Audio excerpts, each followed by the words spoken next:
Hear it. We are not set up yet, but it's really early. Ugh, let's get that mic all mic'd. Okay.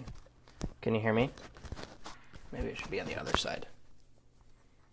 That's the real reason why you watch these on Facebook, right? For all the behind-the-scenes action.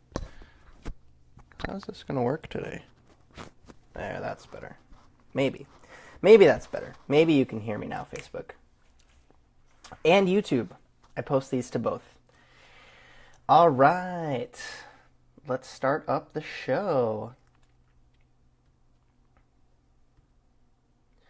What's up, folks? My name's Justin Khanna. Happy Monday. Welcome to the Emulsion episode 16, a show where I talk about chef and restaurant and fine dining news that's mattered to me in the past week or so. It's an early one here in Seattle. I've got a early morning meeting to head off to, so sorry to any local viewers who are probably still sleeping or maybe at work, but to those abroad, I hope you're having a great day so far. It's just you and me today. I need to get one of those little sound boxes that radio guys have where I can just play like applause or booing, or in this case like some smooth jazz to set the mood. Sorry, that was a tangent. I think today is going to be a little bit of a tangent episode. I can feel it. But today we're going to stick with our roots on this episode. If you've had a hankering for some news stories and you've been kind of like missing that part of this show, the last few episodes have been interview shows, today's the day. We're getting back into the news today. Today's beverage is, it's so basic. It's kind of basic. This is the mug. Really basic. And our Four Sigmatic mushroom coffee is inside. So nothing new, something we've already experienced on the show, but a little ASMR action. Okay, so that will hopefully not only make my mood better, but it'll make the show a little bit more exciting as we get into it today. So first up, and something that I actually really wanted to get into, not just like in the base level, in the way that a lot of the articles or news stories have been covering it, but here in the Emulsion, I'd like to think that you can come here and get something a little bit more than that. And we're going to dive deeper into Next's Hollywood menu. So Next, of course, the restaurant in Chicago, the Grand Achatz spot that changes its menu 3 times a year. So they pre-release season tickets, which is a year-long thing, and you kind of buy tickets to one of 3 menus or the entire season. They just transitioned out of ancient Rome into Hollywood. And I want to get into it with this menu as far as the food goes, but first I want to start this whole segment by asking a question about kind of where we are in week 23 of 2017, this very modern state, the present, where you have these places that are doing limited availability, but very consistently executing menus, right? So a few episodes ago, we chatted about Noma, Mexico, which I guarantee if you're in it, if you're like really in it, in this industry, I could show you a photo of like the octopus tentacle and you'd either like roll your eyes because you've seen it 3 million times, or you'll be like, that's the one with the pumpkin seeds, right? So my point being here, as much as us chefs get kind of like complacent or want to consistently be creating and changing, it proves, both of these menus prove, in my opinion at least, that there's a market for a heavily researched and planned and executed menu that provides like a bomb experience that's worth sharing, right? Regardless of whether or not you as the chef get tired of creating the dishes or it's not new to you, you kind of can make these greatest hits of yourself, at least with a menu. And a lot of people argue these days that with everybody kind of like taking photos of everything, and especially when you go out to eat, you have to be constantly changing because if it's on Instagram, it's old news. But the market kind of tells you the other way, if that makes sense, with these really big players doing menus that stick around for, like the next menu sticks around for 3-4 months at a time. So I'd argue that food is one of the best mediums to have Instagrammed, because if you can manage to host an amazing meal for someone and they're compelled to share it, as a viewer of that photo, like if you're at home and you're scrolling through your feed and you see that photo, you can you can only experience it with one sense, which is your sight. Or maybe if you have that friend that makes videos like me, you manage to get sight and sound contributed or shared. But when you're sitting in that chair at whatever place it may be, you literally get hit with all five senses. And that's like nothing that can be shared on the internet until we get these weird VR food bloggers, which is, it's going to be a thing, no doubt about it. Virtual reality experiences being shared, and I can't wait for it. But just shout out to whoever finds this episode in the future when I'm talking about VR food bloggers. But regardless, I think what happens is basically a different sense of hype when you see photos of menus before you get a chance to sit down. You get all these expectations in your head, which aren't always good, right? Because expectations, we hate, as chefs, we hate expectations because, you know, if it goes back to, like, I remember one of the first guys who did it, or at least the first guy who did it with a sense of intent, was Daniel Hume at 11 Madison Park, where he would literally just list, this was back when they had the grid menu, and they would do like foie or raspberry or just one ingredient descriptions of dishes, just so that you wouldn't get this strange expectation of, like, you know, herb roasted XYZ with creamy this. There was no adjectives involved, and that was just because those were the only places where we could kind of give you any sense of expectation towards what you were eating. And if we take that away, then the only thing that we can provide is a sense of surprise. But I think if you can manage to tell your story well enough at the table, and then craft the details of the dish well enough as well, you can essentially use word of mouth to scale the experience in the best way. And I think a lot of these places that are doing these consistent, already planned out, not spontaneous at all tasting menus are doing that in the best way. I equate it very similar to like reading a book before you see the movie, right? Like if you see any of these meals on Instagram or Facebook or wherever you choose to consume things from your favorite foodies, you basically end up creating these characters in your head based on what you've read. Maybe like there's some illustrations that the author has provided you, but you still like see it in your, like, until you see it being portrayed on the big screen, like when you're comparing it to book to movie, and you see it on the big screen with music and effects and characters interacting like with real humans playing these roles, it's definitely an entirely different experience. And don't get me wrong, it sucks sometimes. Like, I remember the first time that I had mango sticky rice in Thailand. I was so pumped because I had all these photos of the best spots in Bangkok, and I ate it for the first time. And if you don't know, they make a salted coconut sauce, which goes on top of the rice, which totally took me off guard. And I was like, whoa. But I had a very similar feeling with Emma Watson when she played Hermione in Harry Potter, but that's another podcast. I told you this was going to be a tangent episode. You guys got to keep me in check here in the comments. I just realized I'm also making an incredible transition with that movie tangent, because next, Hollywood. Let's actually talk about that menu. But Hollywood, what does that mean? I'm going to read you a few of the movies from the menu to see if you recognize them. And this goes back to that point I made about not really giving you any sort of dish, just more or less saying the title of a movie and then seeing how they can surprise you. So I'm going to read you a few of the movies off of the menu. The Breakfast Club, The Wizard of Oz, 20,000 Leagues Under the Sea, Jurassic Park, Star Wars, Blade Runner, The Godfather, Ratatouille, Pulp Fiction, and the list goes on.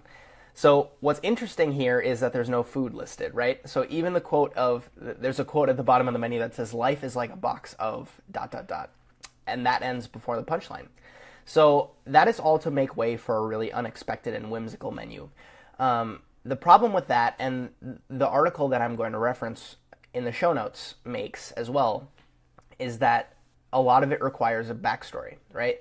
So a lot of dishes, especially if you've been to a fine dining place before, or you're someone who presents food in a fine dining place, a lot of dishes usually come with some sort of an explanation, right? We'll call it a spiel.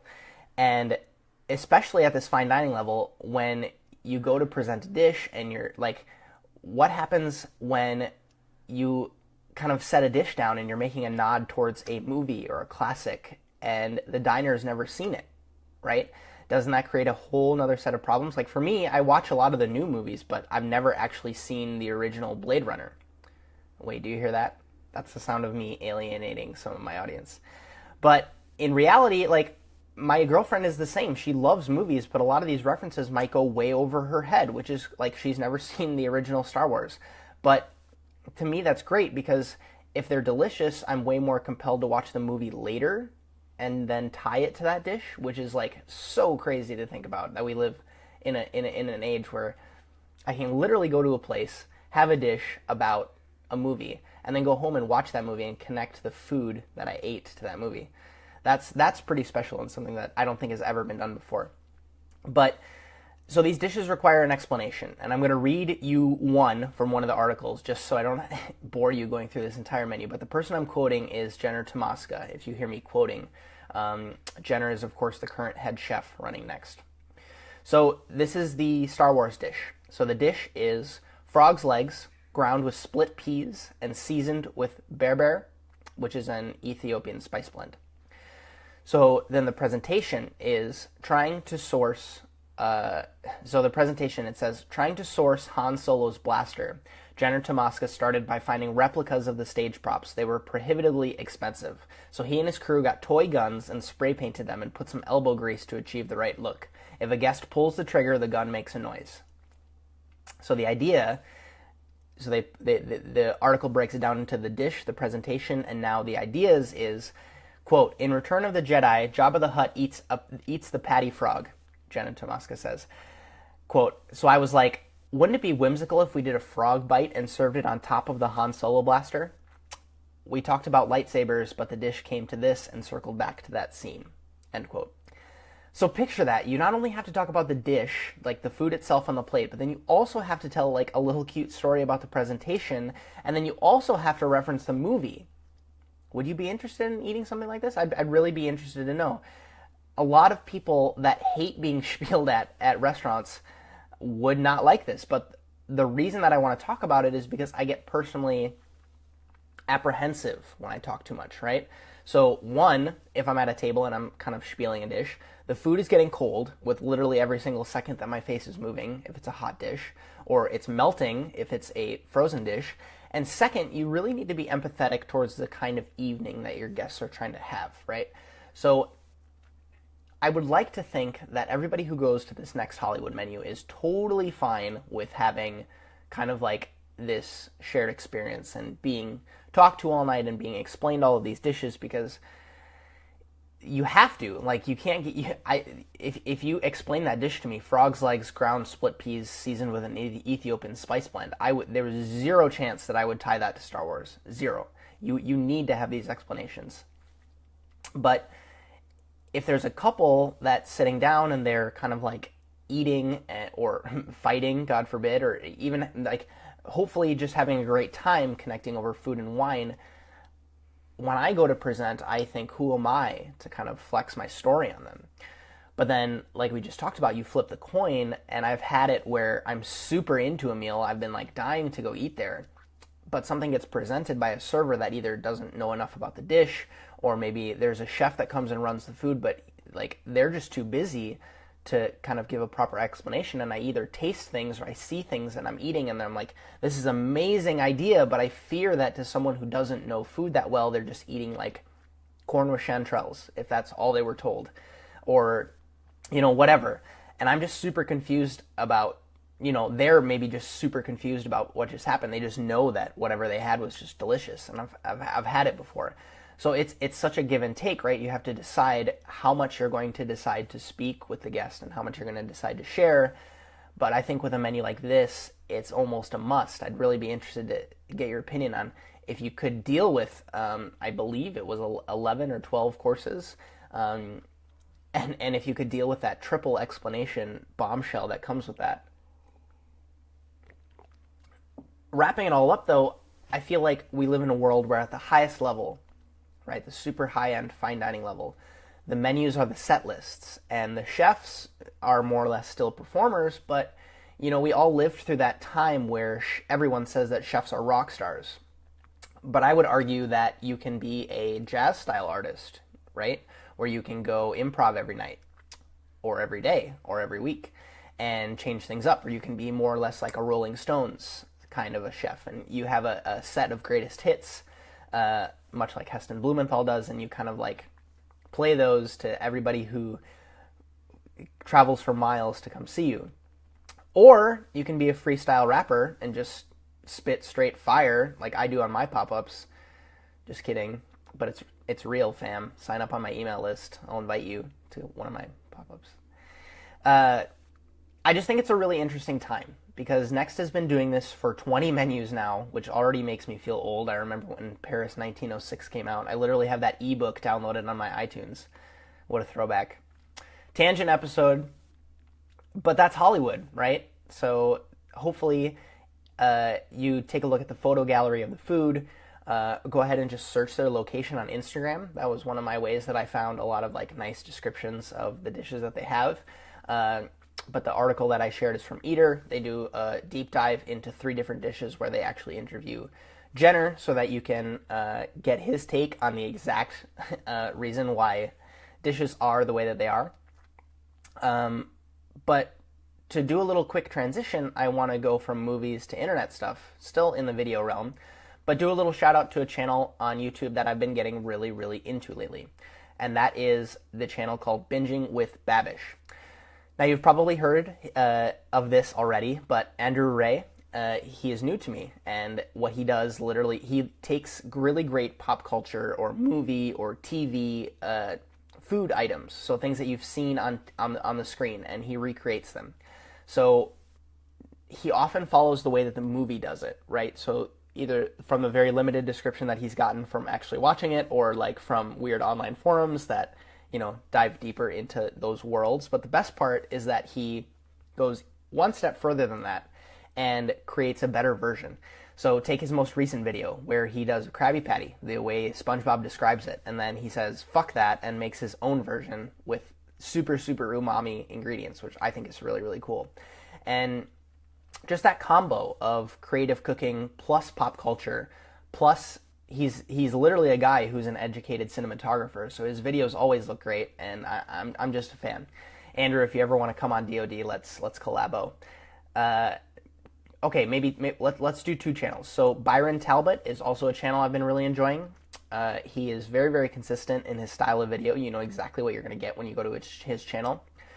He's a gentleman out of LA who more or less caters to the home cook, but he's got beautiful shots, and his palate is really great, at least from the way that I've heard him talk about food. He always goes through the dish at the end and tastes it through. He's a lot cleaner than I am. He wears like white t-shirt, white apron, really, really bright natural light kitchen. But I still really enjoy watching, so definitely check him out too. I will link both of those channels in the description. Next up is the Eater Young Guns 2017. And now this is a story that I'm not entirely sure I want to dive that deeply into. But I just want to make sure that you have the facts going behind it, because there is no doubt that you will hear about this awards coming up in your news feeds over the next few weeks. I basically want to touch on it briefly because I think it's important to acknowledge those doing things cool enough to get nominated. A lot of it is maybe like friends and family nominating them, but also give Eater a nod at a successful marketing strategy. They kill it with these awards, much like they do with their annual awards, like the Eater 2016 awards or anything like that. What basically happens is they manage to get an incredible amount of social media hype to it, right? So as chefs, the work to media credit ratio is often skewed in an unfavorable direction. So when articles or videos or photos come out that praise the work that we do every day, we not only respect the impact that they have as far as like how diners see us and our food, but it also just feels good, right? Anyone who's ever opened a place will guaranteed share articles hyping it up, because there's a sense of pride that comes along with being part of something bigger than you.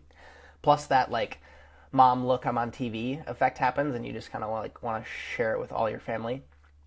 But as we do on this show, whenever I'm talking about awards, I like to give you the backstory as to what qualifies the nominations and who's voting. So Eater opens the floodgates, and they received 1,240 nominations from 101 cities across the U.S. and Canada. These young guns have to be 30 or under and have at least, or if you're over 30, you need to have less than 5 years experience, right? So the idea is that they highlight the best and the brightest talent in the restaurant industry who represent the future of dining in America and Canada, apparently. So they take that list, the nominations list, and eaters, editors, past winners, and a judging committee of industry leaders, which I read into a little bit, and that includes Hugh Aitchison, Dominique Crenn, Corey Lee, and Marcus Samuelson, including maybe like 8 more really, really high-profile chefs. And they all weigh in, and then they take the list of 55 semifinalists, which they kind of like just posted. That's where I'm getting all of this news from.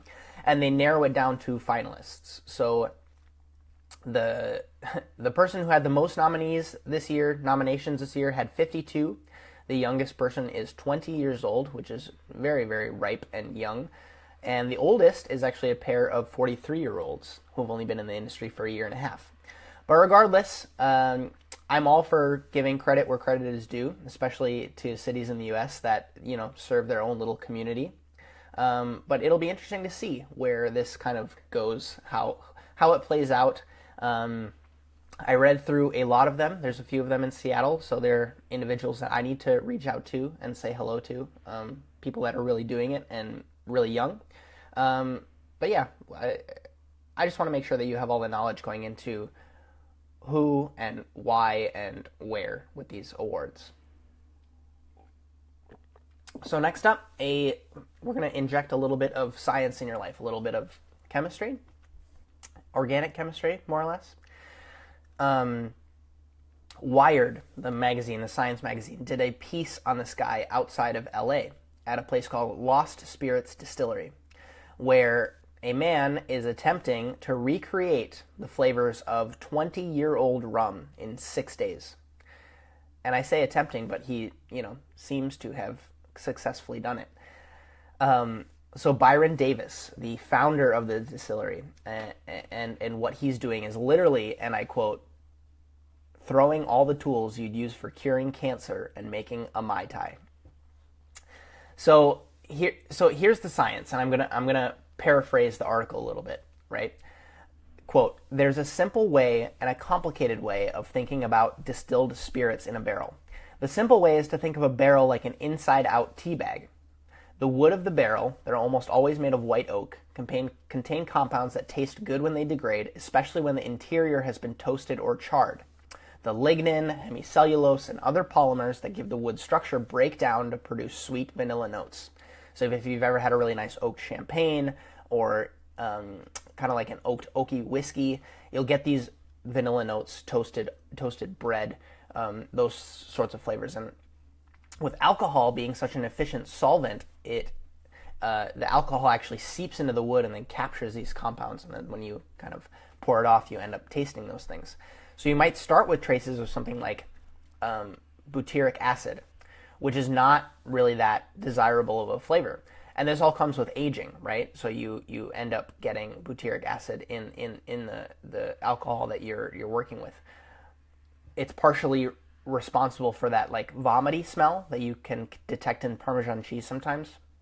But when you combine it with ethanol, which is alcohol, it forms ethyl butyrate, which smells like ripe pineapple. And this is where two things happen, right? So this is where when you see someone swirling a glass around and they're smelling these things, they're just chemical compounds that, our nose detects and associates with these things that are very real in real life that we've either had in our past or hold a certain memory to. But you can manage to create them artificially, and that's where a lot of the artificially flavored candies come from, where they just kind of make a chemical compound to stimulate certain things. But what's interesting to me is the business facet of this whole thing, right? So trying to speed up the aging process of booze. So the article cites that an oak barrel costs $150 just as a down payment. And then after it, if you're going to age this thing for 20 years, you have to add warehouse rent and maintenance on that space, as well as taxes on top of that. So you end up getting this extremely, extremely expensive product at the end. And then during the entire process, you get loss due to the semi-porous nature of the vessel, which is your barrel, right? It's porous, it's wood, so you end up getting like stuff soaked into the barrel, so you'll automatically lose stuff right off the top. Plus you lose stuff to evaporation, right? So the article jokes that, quote, it just sits there, mocking investors by producing no immediate tangible return. It is without a doubt one of the more idiotic business models ever devised, in no small part because supply and demand are wholly asynchronous. Sorry, my words aren't working today. Consumers today clamor for quality-aged bourbon, which would have been really good news for distillers only if they had had a time machine and could travel back 5 or 10 years to ramp up production. I think that's really funny. So here's what essentially happens, right, to this Byron Davis guy. This is what he's actually doing. And you can check out the full story that I'm going to link in the show notes so you don't get anything twisted. This is just my chef Cliff Notes version. So they have a vat, and they put unaged booze and chips of wood in the tank, and they heat it to like 140 to 170 degrees Fahrenheit for several days. So then these acids in the wood turn into volatile molecules that get created during fermentation, and then those turn into esters. And then basically what they do is they take a halogen light bulb and blast light at it. That's very, very, very intense. And that speeds up the process by breaking down polymers in the wood. And that'll release all these compounds and a few things that you don't want, apparently. During that process, when you're trying to speed things up, you get things that are, medium chain acids and precursors to ethyl acetate, which is basically nail polish remover. So you don't want that. So then they'll take that back into the tank after it's been in this weird light tube for a little while and make it go through a few more reactions. The acids convert into esters, and then those will bond to other molecules, resulting in compounds with rich honey-like notes identical to those formed by long-term aging. So, for all the attention and investors, Davis insists that cheating time isn't his chief goal. And I'm quoting Davis now. I think the biggest thing we're trying to do is gain artistic control. So my opinion on this, as far as being more efficient, I like that, but they do say that efficiency is the enemy of effectiveness, and I definitely agree with that, but it's similar to any discovery or research, right? It might not apply or be the best for the rum industry, but it might have amazing applications to, off the top of my head, like cheese making, right? So, I don't know, maybe like putting cheese with different cultures or different like aroma compounds in a vat and then blasting it with light manages to extract flavors that we like. But I'm convinced that if aliens arrive on this planet and we can confidently serve them something that shows that we're not monkeys anymore, that I'm all for that. Light blasted food, that needs to be a new adjective on the menus. So to close out the show today, I'm going to leave you with our non-industry piece, but I want those of you that are in the industry to listen up because it's got a lot to do with you. If you have any ambition to own your own shop or at least run the show someday, and that piece is by Max Joseph. It is I think it's a 35-minute, it's a 35-minute documentary that's free to watch. It's on YouTube. I've linked it in the show notes, and it's called Dicks. Do you need to be one to be a successful leader? No, it's not porn. It's all about his industry of being a filmmaker and the directors that he works with and the fact that they're just generally assholes, usually. They scream and they belittle or manipulate, all for the sake of their creative art or experimental production. Sounds familiar, right? Yeah, you see that a lot in this industry with chefs. But in my opinion, anyone interested in leadership or being in a creative field with these kind of directors or bosses, I guess I should say, should watch this.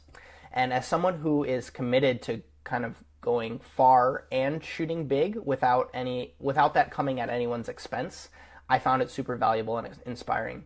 So I hope you can head off to experience that next. But regardless, this has been episode 16 of The Emulsion. Whether or not you've been here on Facebook or YouTube or, because we don't have a guest, I have a device free. So this is also going on Anchor today. Stay tuned for that. I hope if you're watching on Anchor, go ahead and call in. Give me a shout out there. Or if you're on iTunes, I want to thank you for listening. It's great to be back doing all of the news things. Of course, share this podcast on one of your social networks. I know there's someone who you work with or maybe someone that you know that could use a little bit more industry knowledge in their life. Go ahead and tag me and use hashtag The Emulsion, and I'll be sure to say hi. Thanks so much in advance. I'm Justin Khanna. Have a good one.